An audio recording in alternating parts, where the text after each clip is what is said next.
what I'm going to talk about now is in section 5, and that's lifestyle management.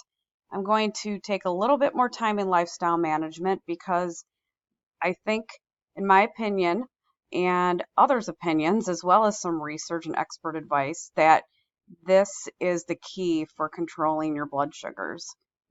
Food is either medicine or it's toxic. And it's very difficult in the United States to eat healthy because everything's social gatherings are wrapped around food.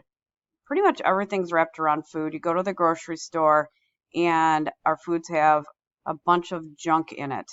So that's why the Mediterranean diet is good because it's more whole foods. What they say, you're shopping around the perimeter of the store. So there's 4 times to talk to the patient about lifestyle change. At diagnosis, once a year, any new complications that come up, or when transitions in care occur. So other transitions that I'm talking about too is environmental. What if they're moving? What if they're going on vacation? So these are all things to think about. What if someone travels for work? It's not that easy if you don't have a plan in place. And again, this is about behavior change. And behavior change, in order to be successful, you need to have a plan. It's no different than quitting smoking. You can't just say, all right, I'm quitting smoking next week, and then you quit smoking, but then you get in the car and you're like, oh, I need a cigarette. Because you don't have you need to have a plan. What are you going to do when you get in that car? Or recognize what are your triggers? What are your triggers to go to the fridge and get food? What are your triggers to snack at night and eat after dinner? That kind of stuff. And make a plan. What are you going to do when that trigger comes up? So keep that in mind when you're talking to patients about anything that they should change. So there's goals of nutrition for weight loss, and it's tailored to the patient. And we need to focus on the individual as the moral of the story of this. So effectiveness of nutritional therapy, an individualized medical nutrition therapy is needed. So you send them to a dietitian, and it should be anyone with type 1 or type 2 or prediabetes and gestational, so plan ahead. Healthy food choices, and we have nutrition therapy.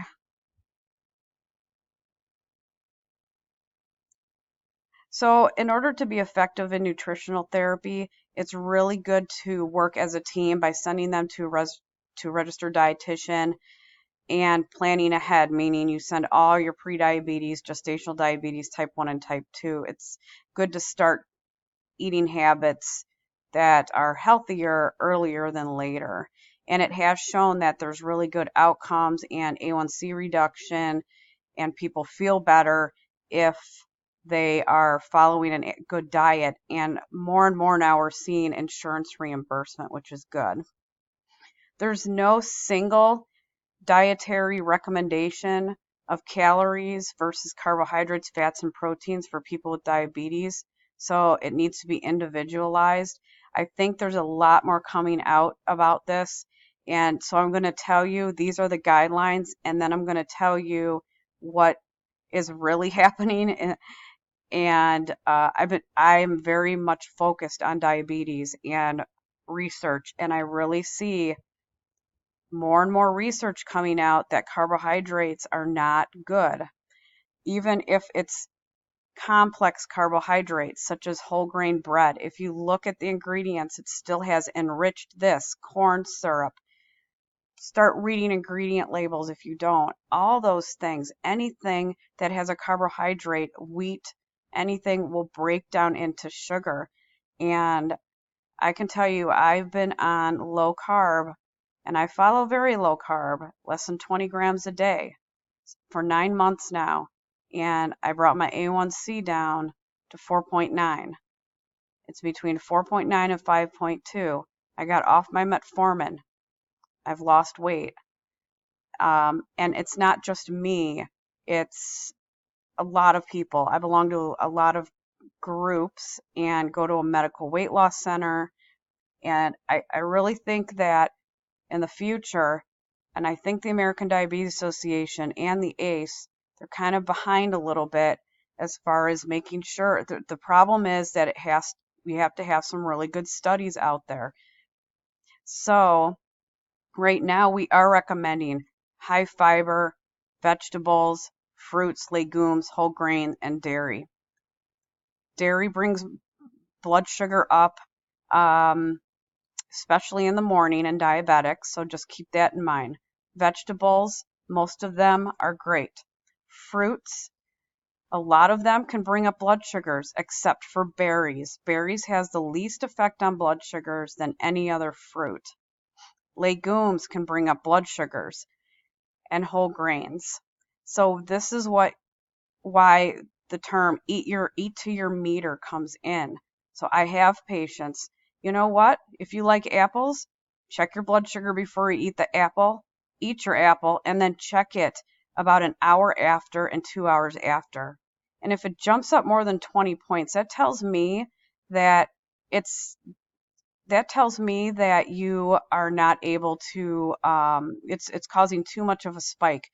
Your body's not secreting enough insulin to bring that down. You have insulin resistance.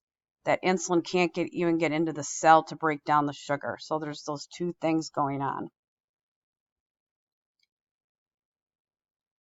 And those with type 1 diabetes, they count carbs according to how much insulin. So if they have a meal and they have, say, 30 grams of carbs, they have a scale that they'll be like, all right, I'm going to inject 4 units. And most type 1 diabetics have a pump. So we can do Mediterranean diet. It's a category B. We could do more of just whole foods. So what this is saying that we do know that diets rich in monounsaturated and polyunsaturated fats may be considered. We need some good fats in our diet. So avocados are good fats, almonds, pecans. So just to let you know that. And the Mediterranean style diet is recommended. Now there is a lot of anecdotal treatments that are out there that has inconclusive evidence. Vitamins, minerals. So I'm in the diabetes world and I'm on a ton of different reversing diabetes and Facebook groups because I really like to hear what other people are saying. And chromium is out there saying that'll help diabetes. Cinnamon, specifically Celion cinnamon, which is Celyon. I think that's the right way to spell it. That can bring down blood sugar, but it's inconclusive evidence. So I don't know if it works or not. There's even apple cider vinegar people are saying can help with your blood sugar. So is this something that you tell your patients, yeah, go out and get that and that? That will be completely up to you in your practice. And one thing is I see in the future is more functional medicine. So thinking more holistically, I do believe that there's a place for it in our culture because there are things that will help bring blood sugars down. And there are things out there that can help with our blood sugars. And if it's not going to hurt the patient, then that's fine. I have my coffee in the morning, decaf, and I put Ceylon cinnamon in it. Do I think it's working? I have no idea. But, when you're sick, you just try what you can.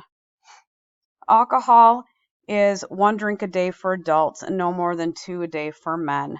Alcohol consumption can increase risk for hypoglycemia, especially if you're taking insulin. So that needs to be kept in mind. And sodium levels should be less than 2,300 milligrams a day. Now here's with sweeteners. And I have a different opinion on sweeteners because again, I eat to my meter. I know what brings things up and I know what brings it down. And it's really an all or none. And I tell my patients that you need to stop the sugar. You need to stop sugar. And if you're going to do artificial sweeteners, there's a few out there that are okay, but the rest are going to bring your blood sugars up. Water is very important to take. So I'm going to escape out of here and I'm going to bring up this thing that I snipped. I hope you can see it. Maybe make it bigger. Okay.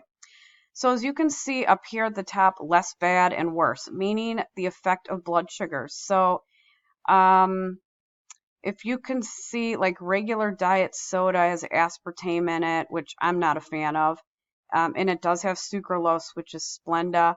And if you see these little numbers, that means that's the effect that it will have on your blood sugar. And I'm looking at as a scale 0 to 100. So if you can see over here, like soda affects your blood sugar 100%. So does white sugar, brown sugar, maple syrup. Don't drink your calories, agave syrup, honey, dates, and coconut sugar. So these are not good for diabetics. Maltitol is another one that's not good for diabetics. So if people want to go get sugar-free Russell Stover chocolates, look on the back. It's got maltitol in it. Not only that, it gives you diarrhea and gas. So it's not that great. Xylitol is another one. So the better ones, if you're going to recommend things to your patients, they have stevia drops. They make them in different flavors. You don't need many drops. Erythritol. These don't have as much of an impact on blood sugar. Truvia is another one. Monk fruit is another one. And diet sodas, if someone has a hard time with sodas with these over here, I would switch them over to this and eventually to the other ones that they have out there. There's Zevia, I believe it's called, and then there's Buble or Bubbly, whatever, LaCroix, those kind of things. And then these are less likely too. So I will definitely include that in your notes so you have that. I just think it's a really good slot or a really good thing to have. All right, so physical activity, 3 days a week at least. That's a C recommendation. That's 60 minutes a day or more of moderate or vigorous activity. So most adults with type 1C and type 2, type 1C meaning C recommendation, and type 2 it's a B recommendation. 150 minutes, moderate to vigorous exercise, because you need to exercise your heart, cardiovascular, at least 3 days a week. And another recommendation is 2 to 3 sessions per week of resistance exercise. Remember, exercise can cause hypoglycemia, especially in type 1. All right, because remember, you're burning off glucose. For those that are on a ketosis diet, which you're going to see more and more, which I am a proponent of it, you're going to see it. You need to do your own research on it and determine your own opinion. But you're going to see patients that do that. And when they are exercising, they're burning off ketones or fats. So you're not in your glucose stores. You're going to your fat stores. And so that's why people lose weight. And type 2 diabetics, you have a risk for hypoglycemia also. And more so if they're on medications that sensitize the pancreas, such as your sulfonylureas and TZDs. So we're going to talk about that later. All right. And then it just talks about more physical activity. We don't want people to smoke. We want to have them do the Wisconsin Tobacco Quit Line counseling. That needs to be done at every single visit.